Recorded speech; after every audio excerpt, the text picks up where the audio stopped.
Hello and welcome, this is OC Avery. Today in this video I will be talking you through how I breed my lesser Redpolls. I had my first success breeding lesser Redpolls last year, which was April 27th, 2019 when I got my first Redpoll egg. A week prior I actually picked up that pair of Redpolls which laid me that egg. So I have never tried to breed Redpolls before that time, and they are relatively easy to breed.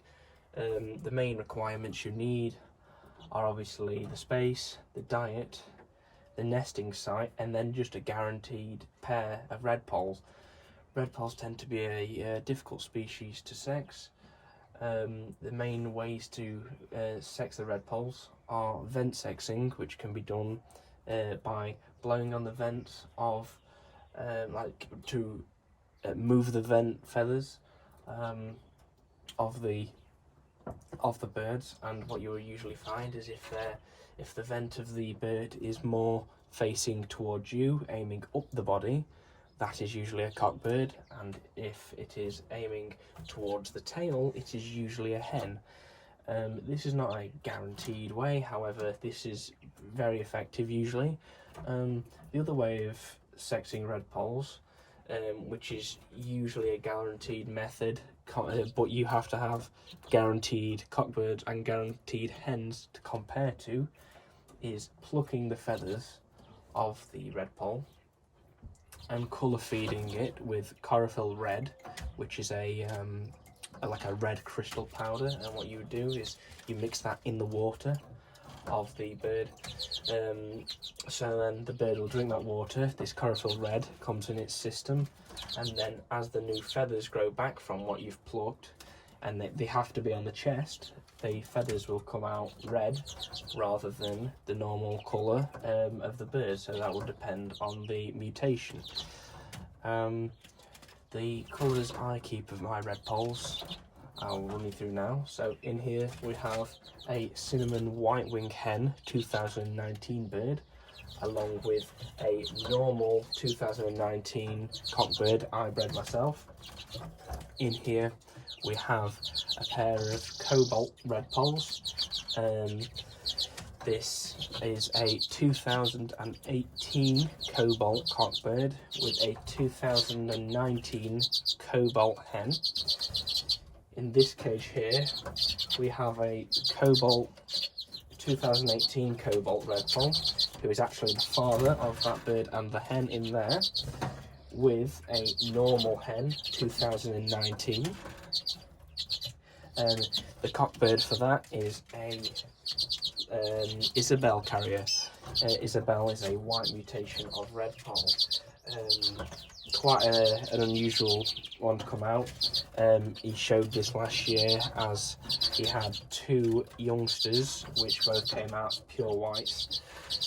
In here we have a cinnamon Redpoll cockbird 2019 with a agate pastel 2018 hen. 2019 hen, sorry. To give you a quick idea of how my breeding season is going at the moment, and it is currently the 29th of April 2020.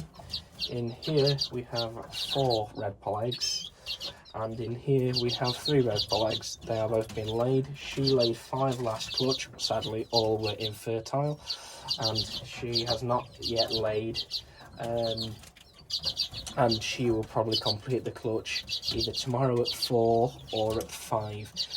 Last year I did have a pair of cobalts actually have 8 eggs in one clutch, and they raised all 8 chicks to adulthood. So I breed my Redpolls in flights. Flight cages, so I try to keep them in wooden cages as it gives the birds, because they're native birds, the sense of privacy, especially since they're quite a smaller bird. I have a pair and a 3-foot breeder, a pair and a 3-foot breeder, a double breeder and a double breeder. Last year I successfully raised Redpolls in this cage as a 2-foot breeder and this cage as a 2-foot breeder. So as it goes for diet of redpolls, they tend to like finer seeds, like more of a plain canary mix, which I'll put on the screen now, as well as a finer seed diet. So that's something such as Niger seeds, dandelion seeds, blue moor, very similar seeds. So that's how I breed my redpolls in general. As it goes for nest sites, I usually offer each pair 2 nest sites.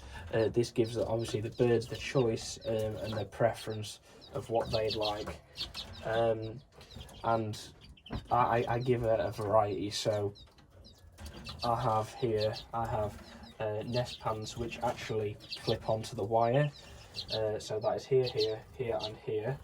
And then we also have, I remove the nest out of there because the pair have now built up. I will remove the nest out of there with the spare nest. That's what I'll do.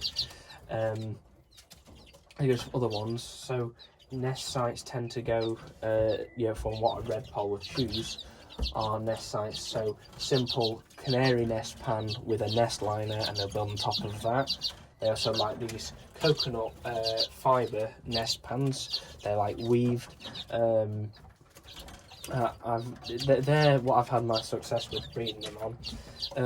As it goes for other nest like styles, I have these external nest pans, very similar to what I was showing you now. Similar to this, however, the sides are wired across top, and just weave in fake Christmas tree or conifer. It obviously helps having fake because you can reuse it year after year, as well as keeping its colour. It's important to put cover around the nest site so the birds feel privacy, like they have privacy as well. It's just it helps give the hens a sort of hiding place. It's very important because especially when the cockbirds are fit and they're ready to go, they want to breed, it gives them a place to escape the cockbird and hide from him as a visual block, which I find is very important when breeding native species. As it goes for conditioning the birds, which is before the breeding season, so usually I would start to condition the birds around February to get them ready for mid to end of April. I usually pair up the second week in April, and this allows the birds to get time to get to know each other, as well as sort out any squabbling there may be. And also it gives you room for error, so if you made the error of pairing 2 cockbirds, you can have a swap about without the birds straight away wanting to go down on eggs. So that's how I breed my redpolls. It's important that if you are breeding native species, unless you are in places such as the US, Australia, some places where these birds can't be found in the wild, you don't need to ring them. If you have these birds and you have them in their native countries, so you would generally find them in places such as the United Kingdom, Europe, usually Europe sort of area. This is where the birds are usually found in the wild. And then there's the northern birds, so there's Arctic redpolls and other species of redpolls, and they all need to be close rung. You can buy close rings from the IOA or the BBC, and they require size B's redpolls. Usually I would always make sure you order more than enough rings, because it's as a safety. So last year I used 20 rings for 2 pairs of birds. We had a pair raise 11 and one raise 9. Currently I have 30 rings available, which I have stocked up. Obviously none have been used yet. That number will definitely increase if I just take it into account of how the birds breed. We got a pair here which may breed anywhere up to 15 young in the whole season, depending on how their clutches do. If they have 3 clutches of 5 and all chicks survive, that's 15 young a pair. Similar could happen to these. So I could have anywhere up to 60 young Redpolls at the end of the season if all goes well. So I currently have 30 rings. That just gives it room, so if I've made any mistakes, so I could have paired 2 cockbirds together, 2 hens together, etc., then I haven't overbought and haven't wasted money, as well as wasting rings. Not only do Redpolls require these B rings, but also siskins. I also have a pair of siskins, European siskins, which require those as well. So I have 5 pairs of birds which require B rings. I currently have 3 sets, so 30 rings. In general, the rings cost around £3 or £4 for a set of 10. This depends if you are a member. So I am a member, so I usually pay around £4. However, if you aren't a member, they usually cost around £7 to £8. I would advise being a member. It all cuts down price a lot. It's well worth it. So that's how I breed my Redpolls. So as I've already spoken about diet, there's also treats. So that's a standard diet is the plain canary with smaller seeds. As it goes for more of a raisin diet, I would soak seed, so germination. I'll show you an example now of the seed. So this is the seed which I have germinating at the moment. It's a mix of finer seeds and some larger, almost bean-like seeds. The best way to soak your seed, I find, is to have a sieve and run fresh water through it once a day. Make sure all of the seed is moist, and you will find within 3 to 4 days your seed has sprouted, and that's the perfect time to serve it up to your birds. This is when rearing and also bringing the birds up to rearing, so you want to make sure that the parent birds are used to feeding on that before they feed their young. This just it prevents the birds from being greedy and not actually feeding their young like this. I also give the birds, not usually Redpolls, I give them a treat, I'd say once a week, with live mealworms. So these can be usually bought at most pet shops as live food. Then you usually find excuse me, these birds will take them, mealworms, but not in excess, so they don't require them to rear. However, it does help, and it's a great additive to the diet. I usually try to give smaller mealworms in their diet. It just helps them, eat them, digest them, etc. Having smaller ones, rather than having a bird gobble up a load of mealworms. Dried mealworms do work. However, I found that Redpolls in particular prefer the live and moist mealworms. As it goes for nest material, usually nest material, different birds take and have different preferences of what they build with.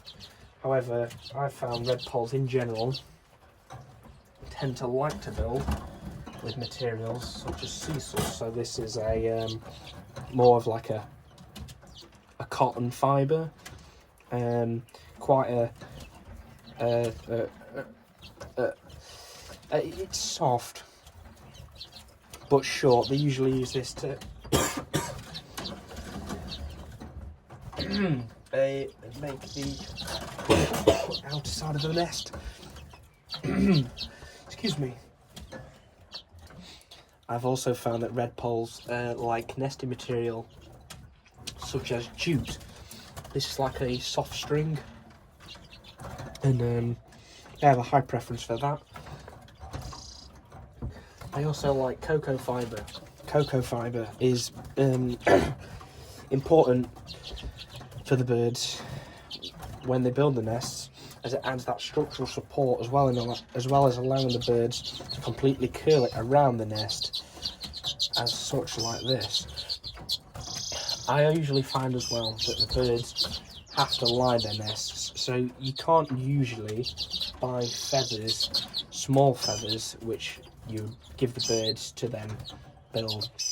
However, you would find that the birds will take a soft material, such as this. This is a naturally occurring soft fibre. I'm afraid I can't remember the name, however I can leave that in the description in the video. They will also take soft materials such as horsehair, or I would advise against using cotton, as the cotton can tangle around the chick's feet and cause them to lose toes. This is not great for any bird, but also if you plan to show your birds like I do, then it's no good for a show. So this is coming towards the end of the video now.